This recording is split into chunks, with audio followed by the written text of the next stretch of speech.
Hi, I'm Owen Canfield with the opinion page of the Oklahoman, here to talk about the end of the legislative session with Mike McNutt, our chief Capitol correspondent. Mike, great to see you. Good seeing you. I know it's been a very, very long session for you and all the media out there. It's just always crazy, and a lot of things happened this session. Some good, some bad. We'll visit just a little bit about that, kind of tie it up in a nice, neat bow. Of course, they had budget cuts. Everyone expected that. We had workers' compensation reform bill passed. There was lawsuit reform. There was education reform. What for you were the highlights, if you will, or lowlights of the 2011 session? Well, we're limited to a couple of minutes. Yeah. But I think it was interesting in the sense that it really was kind of a feeling power between the Republican governor.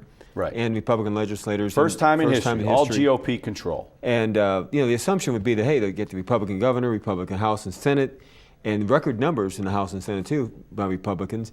So you think that this is just going to be a one big happy family. But right. Politics, there's no such thing as one big happy family, no matter what party. And so the governor had some disappointments, but overall, you look at her State of the State address, and what she asked for was basically what she got. She wanted some, what she calls, legislation to help improve the state's economic climate. She believes, and Republican leaders believe, that lawsuit changes, the civil justice system changes, and as well as overhauling the workers' comp system were essential. And right. And Republicans have been fighting this for 20 years. What was it, 5 years ago, when Governor Fallon, who was then lieutenant governor, tried to take over the state Senate and right. get a workers' comp bill through, which eventually got through, but then the Supreme Court has kind of dismantled it bit by bit. So we'll see if this stuff works. Right. And the budget was a big challenge. They went in with a $500 million budget hole. The governor wanted 3 to 5% cuts, kind of keep the emergency key services, essential key services like education, transportation, health services at 3%. They ended up getting slightly larger cuts, 4% for education almost, and 6% almost for higher ed and career tech.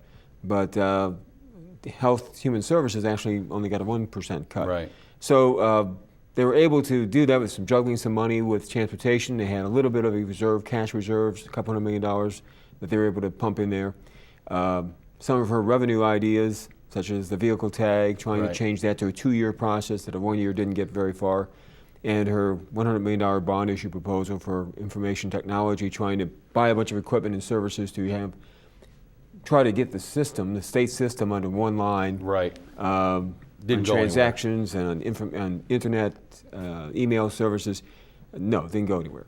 And basically the legislators are saying they're taking these bond issues kind of they're not really grasping those, especially Republican lawmakers. They right. want to wait and see, and there's been a number over the past couple of years, and then when you have a slowly recovering economy, you don't want to go too far in debt. Just Correct. like homeowners have to be careful how far they want to extend their personal credit. So sure. There'll be a study this session on the various, and there seems to be a growing number of bond issues, projects that will be funded by bond issues, and they'll look at those. And but overall, kind of a session we kind of expected. It's disappointing to some because there were some deeper cuts to state agencies, but I don't think it was a surprise because of the budget situation. You mentioned it wasn't all smooth sailing for Republicans. There were some members who were publicly reprimanded in the House. Right. Very rare indeed. Had 3 of them happened to 3 of them, and there was some sort of internal turmoil in the House Republican caucus, especially.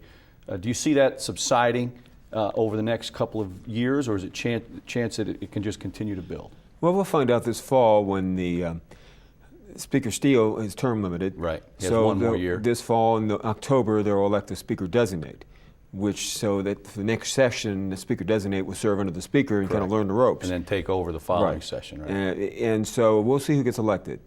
Jeff Hickman is the Speaker pro tem, and I believe safe to say Speaker Steele is probably choice if they'd like to see him succeed sure. him.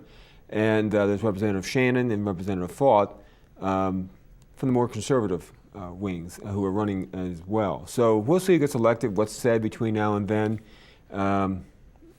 And a lot of these things may settle down. We'll right. also have in the interim the investigation of Representative Terrell Right. is apparently going to continue. Whether or not they'll come back before next session, if they come back with any kind of findings, they may wait until next session. So all that's kind of brewing in the background too. Right. But I think right now, I think it was an exhausting session, especially the last couple of weeks. They were working late hours, trying to get out a week early. Right.